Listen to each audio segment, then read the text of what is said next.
Recently आपने सुना होगा कि बहुत सी स्टेट्स और यूनियन टेरिटरीज में विद इन इंडिया बात चल रही है कि हिंदूज को माइनॉरिटी का दर्जा मिलना चाहिए ताकि हिंदूज उस स्कीम्स का बेनिफिट उठा पाए जो माइनॉरिटी कम्युनिटी को मिलती है ना। यहाँ पर आप देख पाएंगे इस पे रिसेंटली बहुत आर्टिकल पब्लिश हुए हैं जहाँ पर सेंट्रल गवर्नमेंट ने सुप्रीम कोर्ट को ये कहा है कि states can give Hindus minority status. केंद्र सरकार ये नहीं करने वाली। जिन स्टेट्स या यूनियन टेरिटरीज में हिंदूज की आबादी बहुत ज़रा कम हो चुकी है वहां पर हिंदुओं को ये दर्जा मिल सकता है ना। हम डिस्कस करेंगे इस वीडियो में कि ये टॉपिक इतना कंट्रोवर्शियल क्यों है, अगर ये माइनॉरिटी दर्जा मिलता है तो इससे क्या इंपैक्ट आएगा, काफी कुछ यहाँ पे आपको जानने को मिलेगा। मगर आगे बढ़ने से पहले आपसे एक क्वेश्चन पूछूंगा। क्वेश्चन यहाँ पर ये है कि जो कॉन्स्टिट्यूशन ऑफ इंडिया है, भारत का संविधान, इसको इंटरप्रेट करने की फाइनल अथॉरिटी किसके पास है। ये थोड़ा सा समझ लो क्वेश्चन का मतलब क्या है।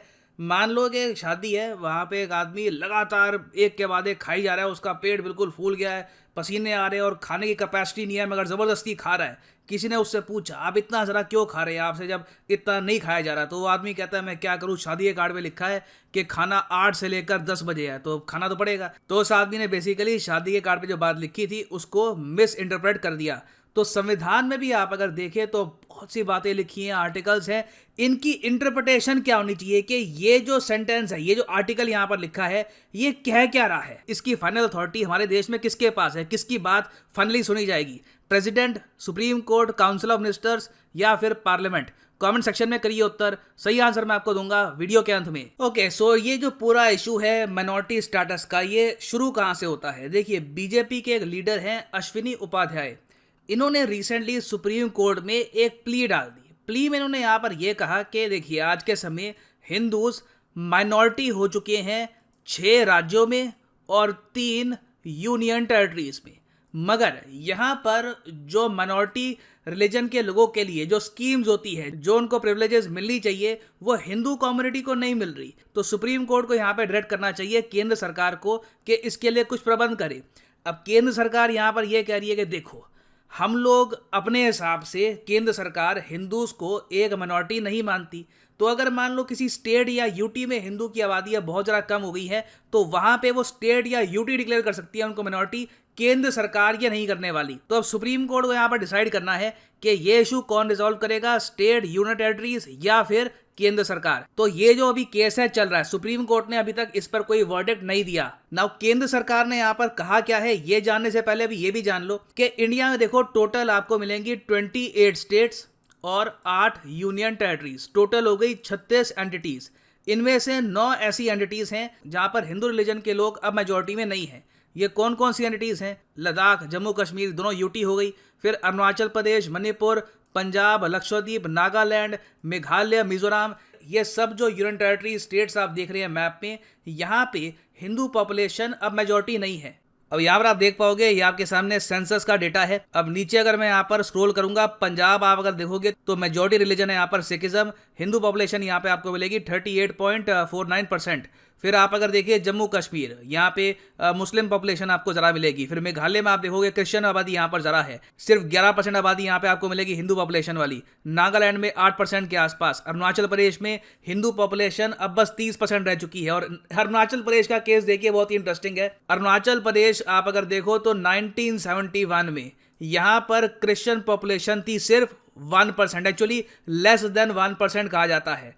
तब से लेकर अब तक हम देख रहे हैं रिकॉर्ड यहाँ पर एक जंप आया है क्रिश्चियन पॉपुलेशन का। तो कई स्टेट्स, यूनियन टेरिटरीज हैं, वहाँ पर या तो हिंदूज ऑलरेडी माइनॉरिटी बन चुके हैं या तो इन द फ्यूचर बहुत ही जल्द माइनॉरिटी बन जाएंगे। अब ये सब डेटा हम सबके सामने है, मगर तब भी हम देखते हैं कि जो सेक्शन 2 सबसेक्शन सी है of the national commission for minorities act 1992, यहाँ पर सेंटर ने नोटिफाई कर रखी है 5 कम्युनिटीज एज माइनॉरिटी। ये है Muslims, Sikhs, Buddhists, Parsis and Christians. अभी रिसेंटली हमने देखा कुछ स्टेट्स में ज्यूज को भी ऐड किया गया है। तो अब डिबेट इस बात को लेकर है कि हिंदू पॉपुलेशन जो ओवरऑल मेजॉरिटी है पूरे देश में, मगर कई रीजन में मिनॉरिटी बन चुकी है, क्या इनको हमें माइनॉरिटी स्टेटस देना चाहिए या नहीं देना चाहिए, इसको लेकर बहुत डिबेट्स हुए इन द पास्ट। यहाँ पे आप देख पाएंगे scroll.com का भी एक आर्टिकल है, यहाँ पे एक राइटर कह रहे हैं कि Hindus can not be seen as a religious minority in Kashmir or anywhere else in India. तो कई लोग इसके समर्थन में हैं, कई लोग इसके अगेंस्ट है। वो ये मानते हैं कि एक ऐसा रिलीजन जो पूरे देश में मेजॉरिटी में हो, उसको कुछ एरिया में हम मिनॉरिटी कैसे घोषित कर सकते हैं। और यहीं पर अश्वरी उपाध्याय अपनी आर्गुमेंट रखते हैं। वो यहाँ पर ये कह रहे हैं कि देखो, जो माइनॉरिटी रिलीजन के लोग हैं उनको ये भी हक मिलता है कि वो अपने रिलीजन से जुड़े हुए एजुकेशनल इंस्टीट्यूशंस भी ओपन कर सकते हैं या फिर इसको एडमिनिस्टर कर सकते हैं। तो हिंदूज ये भी नहीं कर पा रहे। तो सिंस हिंदूज जेन्युइनली मिनॉरिटी है कई रीजन में, तो इनको ये स्टेटस कब दिया जाएगा, और इसका फैसला करेगा यहाँ पर सुप्रीम कोर्ट। सुप्रीम कोर्ट यहाँ पर डिसाइड करेगा कि अंत में जिम्मेदारी इसकी किस पे आएगी, केंद्र सरकार पर या फिर स्टेट गवर्नमेंट्स पर। नाउ फाइनली हम वापस आते हैं अपने क्वेश्चन पर। क्वेश्चन यहाँ पर ये कह रहा है कि which of the following has the final authority to interpret the constitution of India. तो सही उत्तर इसका क्या है? सही उत्तर इसका है option B, the supreme court of India. जी हाँ, संविधान में लिखा क्या है? एक आर्टिकल में अगर मान लो कोई बात लिखी है जो बिल्कुल प्रिसाइसली क्लियर नहीं है, वहाँ पे बिल्कुल एग्जैक्ट वर्ड नहीं लिखे, उसकी इंटरप्रिटेशन आपको करनी है, तो वहाँ पे घूम फिर के हम सुप्रीम कोर्ट के जजेस की बात मानेंगे कि सुप्रीम कोर्ट यहाँ पर क्या कह रहा है, उसी के हिसाब से हम संविधान को आगे इंटरप्रेट करेंगे। और फाइनली मैं आपको ये भी बता दूं कि अनअकैडमी का जो यूपीएससी कॉम्बो कोर्स है, यहाँ पर फ्लैट 20% डिस्काउंट चल रहा है। कमेंट सेक्शन में जाओ, यहाँ पे आपको दिखेगा लिंक फ्लैट 20% ऑफ। इस लिंक पे करो क्लिक और यहाँ पे आप परचेज कर पाएंगे यूपीएससी कॉम्बो पैकेज, जिसके अंडर आप यूपीएससी प्रीलिम्स, मेंस, ऑप्शनल तीनों की ही तैयारी कर सकते हैं इन ए सिंगल परचेज। और यहाँ पे आपको दिखेगा 12 मंथ का कोर्स, 18 मंथ, 24 मंथ, 36 मंथ।